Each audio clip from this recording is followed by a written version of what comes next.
कृपया वीडियो में न्यू है तो वीडियो को लाइक एंड सब्सक्राइब और शेयर करें। वैशंपायन जी कहते हैं, राजन, उस सप्त सारस्वत तीर्थ में रहकर हलधर बलराम जी ने आश्रमवासी अरशियों का पूजन किया और मंकणक मुनि पर अपनी उत्तम प्रीति का परिचय दिया। भरतनंदन, वहां ब्राह्मणों को दान दे उस रात्रि में निवास करने के पश्चात प्रातःकाल उठकर मुनिमंडली से सम्मानित हो महाबली लांगलधारी बलराम ने पुनः तीर्थ के जल में स्नान किया और संपूर्ण आराशी मुनियों की आज्ञा ले अन्य तीर्थों में जाने के लिए वहां से शीघ्रतापूर्वक प्रस्थान कर दिया। तदनंतर हलधारी बलराम औशंस तीर्थ में आए, जिसका दूसरा नाम कपाल मोचन तीर्थ भी है। महाराज, पूर्व काल में भगवान श्रीराम ने एक राक्षस को मारकर उसे दूर फेंक दिया था। उसका विशाल सिर महामुनि महोदर की जांघ में छपक गया था। वे महामुनि इस तीर्थ में स्नान करने पर उस कपाल से मुक्त हुए थे।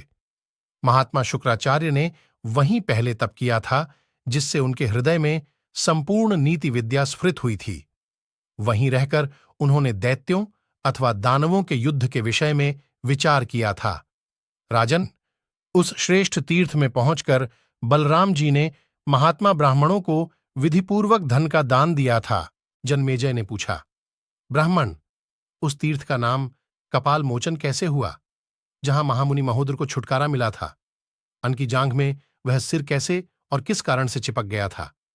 वैशंपायन जी ने कहा, नृपश्रेष्ठ, पूर्व काल की बात है। रघुकुल तिलक महात्मा श्री रामचंद्र जी ने दंडकारण्य में रहते समय जब राक्षसों के संहार का विचार किया, तब तीखी धार वाले क्षुर से जनस्थान में उस दुरात्मा राक्षस का मस्तक काट दिया। वह कटा हुआ मस्तक उस महान वन में ऊपर को उछला और दैवयोग से वन में विचरते हुए महोदर मुनि की जांघ में जा लगा। नरेश्वर, उस समय उनकी हड्डी छेद कर वह भीतर तक घुस गया।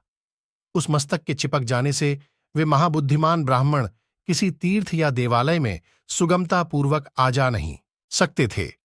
उस मस्तक से दुर्गंधयुक्त पीप बहती रहती थी और महामुनि महोदर वेदना से पीड़ित हो गए थे। हमने सुना है कि मुनि ने किसी तरह भूमंडल के सभी तीर्थों की यात्रा की। उन महातपस्वी महर्षि ने संपूर्ण सरिताओं और समुद्रों की यात्रा करके वहां रहने वाले पवित्रात्मा मुनियों से वह सब वृत्तांत कह सुनाया। संपूर्ण तीर्थों में स्नान करके भी वे उस कपाल से छुटकारा न पा सके। विप्रवर, उन्होंने मुनियों के मुख से यह महत्वपूर्ण बात सुनी कि सरस्वती का श्रेष्ठ तीर्थ, जो औशंस नाम से विख्यात है, संपूर्ण पापों को नष्ट करने वाला तथा परम उत्तम सिद्धि क्षेत्र है। तदनंतर वे ब्रह्मर्षि वहां औशंस तीर्थ में गए और उसके जल से आचमन एवं स्नान किया।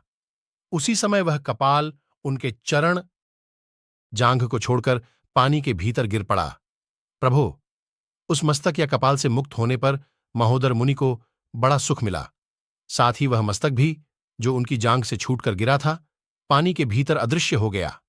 राजन, उस कपाल से मुक्त हो निष्पाप एवं पवित्र अंतःकरण वाले महोदर मुनि कृतकृत्य हो प्रसन्नतापूर्वक अपने आश्रम पर लौट आए। संकट से मुक्त हुए उन महातपस्वी मुनि ने अपने पवित्र आश्रम पर जाकर वहां रहने वाले पवित्रात्मा रार्षियों से अपना सारा वृत्तांत कह सुनाया। मांद, तदनंतर वहां आए हुए महर्षियों ने महोदर मुनि की बात सुनकर उस तीर्थ का नाम कपाल मोचन रख दिया। इसके बाद महर्षि महोदर पुनः उस श्रेष्ठ तीर्थ में गए और वहां का प्रचुर जल पीकर उत्तम सिद्धि को प्राप्त हुए। वृष्णिवंशावतंस बलराम जी ने वहां ब्राह्मणों की पूजा करके उन्हें बहुत धन का दान किया। इसके बाद में ऋषंगु मुनि के आश्रम पर गए। राजन, वहीं आर्ष्टिशेण मुनि ने घोर तपस्या की थी और वहीं महामुनि विश्वामित्र ने ब्राह्मणत्व प्राप्त किया था। प्रभो, वह महान आश्रम संपूर्ण मनोवांछित वस्तुओं से संपन्न है। वहां बहुत से मुनि और ब्राह्मण सदा निवास करते हैं। राजेंद्र, तत्पश्चात श्रीमान हलधर ब्राह्मणों से घिरकर उस स्थान पर गए जहां ऋषंगु ने अपना शरीर छोड़ा था। भारत, बूढ़े ब्राह्मण ऋषंगु सदा तपस्या में संलग्न रहते थे। एक समय उन महातपस्वी ऋषंगु मुनि ने शरीर त्याग देने का विचार करके बहुत कुछ सोचकर अपने सभी पुत्रों को बुलाया और उनसे कहा, मुझे पृथूदक तीर्थ में ले चलो। उन तपस्वी पुत्रों ने तपोधन ऋषंगु को अत्यंत वृद्ध जानकर उन्हें सरस्वती के उस उत्तम तीर्थ में पहुंचा दिया।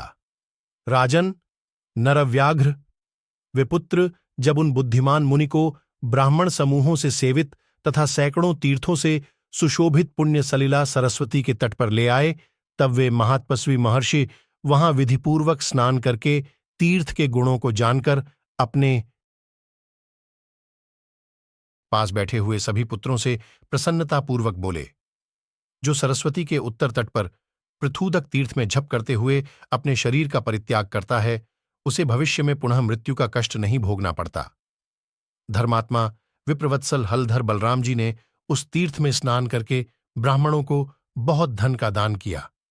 कुरुवंशी नरेश, तत्पश्चात बलवान एवं प्रतापी बलभद्र जी उस तीर्थ में आ गए, जहां लोक पितामह भगवान ब्रह्मा ने सृष्टि की थी, जहां कठोर व्रत का पालन करने वाले मुनि श्रेष्ठ आर्ष्टिशेन ने बड़ी भारी तपस्या करके ब्राह्मणत्व पाया था, तथा जहां राजर्षि सिंधुद्वीप, महान तपस्वी देवापि और महायशस्वी, उग्र तेजस्वी एवं महातपस्वी भगवान विश्वामित्र मुनि ने भी ब्राह्मणत्व प्राप्त किया था।